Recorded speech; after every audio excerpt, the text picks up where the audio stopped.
कहानी पुरानी लाइब्रेरी का राज। पहला हिस्सा, भूला हुआ कमरा।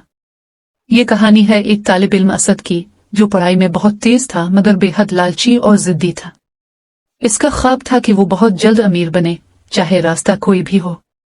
शहर में एक पुरानी वीरान लाइब्रेरी थी जिसके बारे में लोग कहते थे कि वहाँ एक ऐसा कमरा है जिसमें इल्म और दौलत दोनों छुपे हैं, मगर कोई भी वहाँ जाने की हिम्मत नहीं करता था। असद ने सोचा, अगर मुझे वो कमरा मिल गया तो मैं सबसे आगे निकल जाऊंगा। दूसरा हिस्सा, पुरस्कार बुजुर्ग।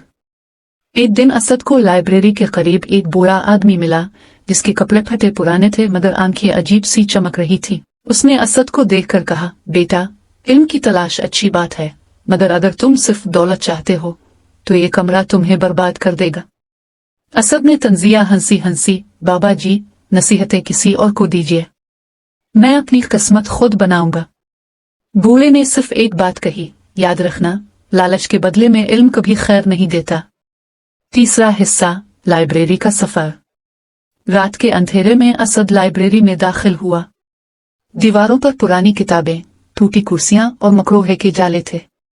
अचानक इसे एक दरवाजा नजर आया जिस पर लिखा था, सिर्फ वही दाखिल हो जो सच्चाई और सब्र के साथ आया है। असद ने दरवाजा जोर से धकेला। अंदर अंधेरा छा गया मगर फिर कमरा रोशन हुआ। चारों तरफ किताबें थीं और बीच में एक सुनहरी संदूक रखा था।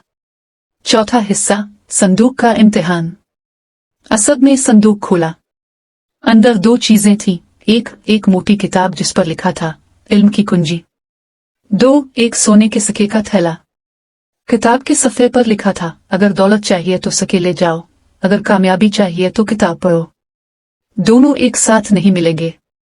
असद कुछ लम्हे रुका, फिर हंसते हुए बोला, किताब पढ़कर कौन अमीर हुआ है, दौलत ही असल ताकत है।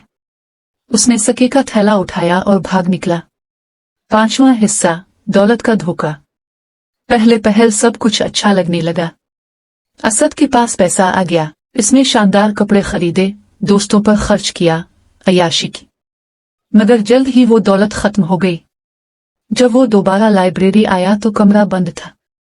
दरवाजे पर एक तहरीर उभर कर आई, एक मौका दिया गया था, दूसरा कभी नहीं मिलेगा।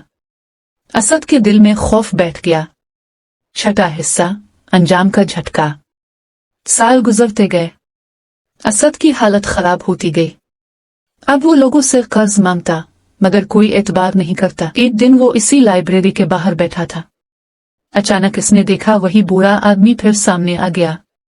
बूढ़े ने कहा, देखा बेटा, मैंने कहा था ना, लालच इल्म का दुश्मन है। अगर तुमने किताब को अपनाया होता तो आज तुम्हारा नाम रोशन होता, मगर तुमने दौलत को चुना और वो तुम्हें खत्म कर गए। असद रूकर बोला, क्या मुझे दूसरा मौका मिल सकता है? बूढ़े ने अफसोस से कहा, जिंदगी में सबको मौका मिलता है मगर बार बार नहीं। ये कहकर वो बुजुर्ग गायब हो गए और असद तन्हा खाली हाथ रह गया।